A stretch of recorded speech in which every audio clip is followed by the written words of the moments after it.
Ju informoj se është zbuluar Arka e Noes dhe gjendet në Turqi. Ndiqeni deri në fund këtë video, sepse do kuptoni botën në të cilën ne jetojmë dhe pse nuk bëhet kaq publike ky lajm, kur shkencërisht është vërtetuar që ajo është Arka e Noes. Dëgjojeni me kujdes.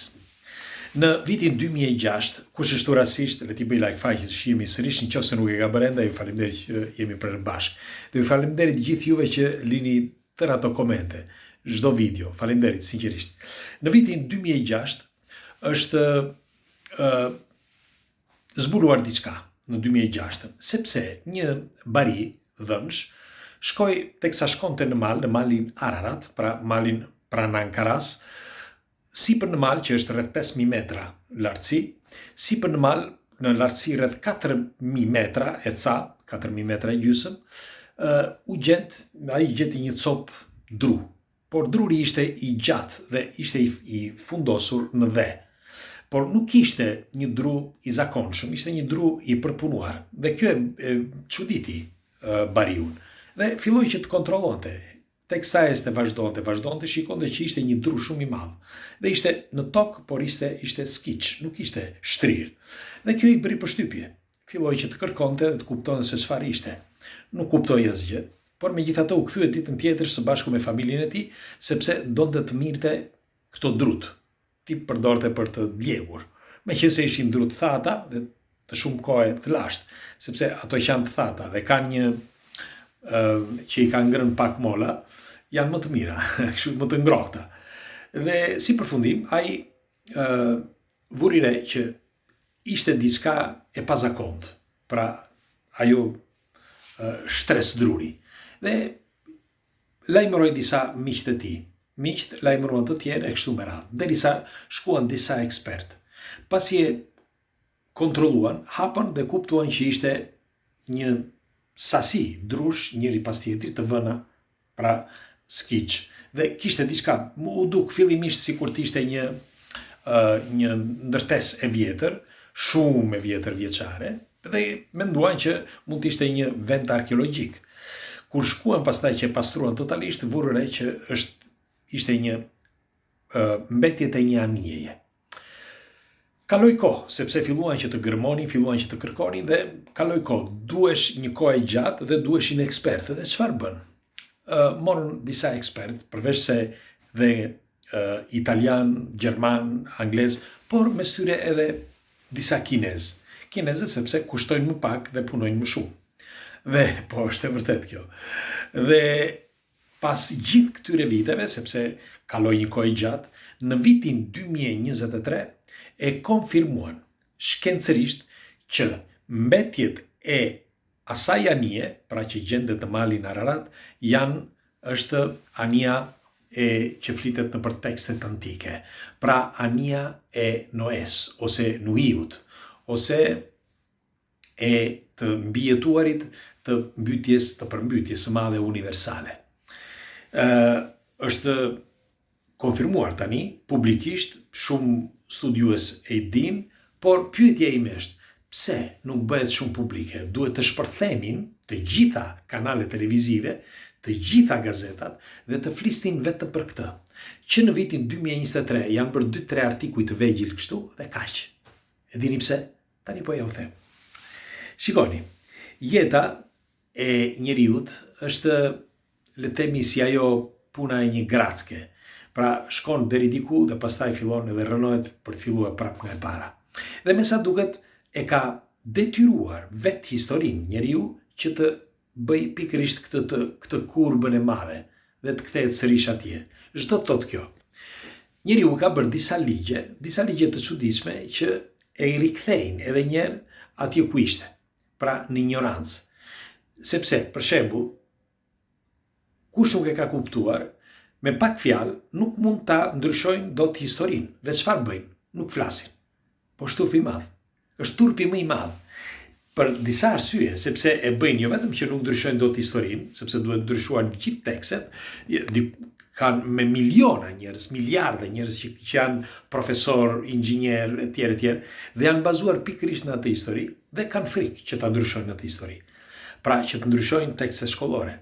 Por për më tepër, që gjëja që është më e tmerrshme është që duket sikur duan që me se s'bën ta bindin njeriu gjoja që ne jemi këtu vetëm 2000 vjet histori.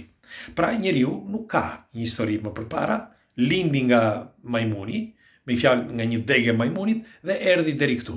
Pra këtë duan që të na ngulisin në kokë.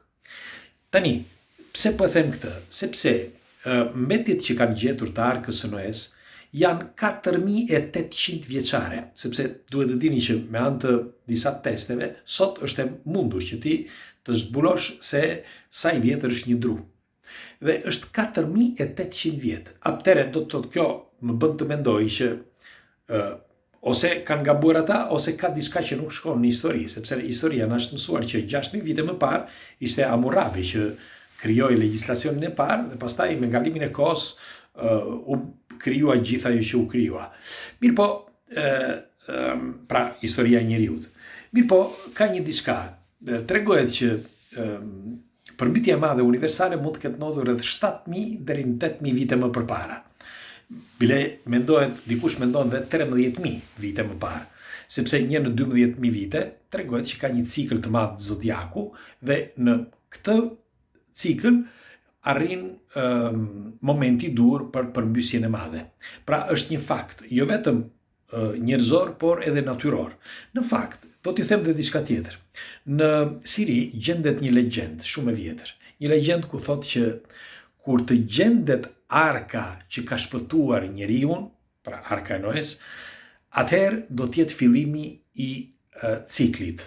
Çdo të thotë kjo, fillimi i ciklit me fjalë që do mbaroj, që me pak fjalë, ashtu siç ka thënë edhe Baba Vanga, do t'jetë fundi. Pra fundi, ky është fillimi i fundit. Pra duke filluar nga viti 2025, unë disa tekste që kemi bërë dhe disa video që kemi bërë, shikoj që shumë gjëra do të ndryshojnë. Dhe nuk dua të besoj që me të vërtet ky është fillimi i një cikli. Sepse zakonisht ciklet përfundojnë kur përfundon cikli i zodiakut. Dhe cikli i zodiakut përfundon në vitin 2030. Tani, dua të nënvizoj diçka që në gjetjet që kanë bërë në malin Ararat, pra të anijes të së Noes, thash kanë qenë shkencëtar nga mbar bota që e kanë konfirmuar shkencërisht që ajo është arka. Arka që është me përmasat ajo që thuhet në tekstet antike, ajo që thuhet në librat e shenjtë, qoftë në Kuran, por qoftë edhe në Bibël, dhe është shumë çudi, sepse përveç se përmasat janë ashtu, por gjendet pikërisht në malin Ararat, ashtu siç tregohet edhe në tekstet antike. Ose e kanë fshehur aty dhe e kanë shkruar, ose ka diçka që nuk shkon me këtë histori, sepse është shkruar 2000 vite më parë, të paktën kështu thuhet, kjo histori dhe del sot që gjendet pikërisht aty. Pra, arka e Noes gjendet në malin Ararat.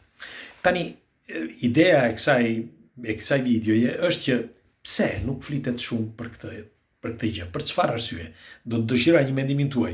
Ju çfarë mendimi keni? Pse nuk flitet aq sa duhet për një argument kaq madhështor? Sepse duhet të dini që duke zbuluar arkën e Noes, ne kuptojmë që njeriu ka qenë eksaktësisht si tani, por më përpara. Disa e quajnë mbretërinë lemuriane, të tjerë e quajnë Atlantida e humbur. Pak rëndësi ka. E rëndësishme është që sot është zbuluar që, pra në vitin 2023, është zbuluar që arka e Noes është faktike.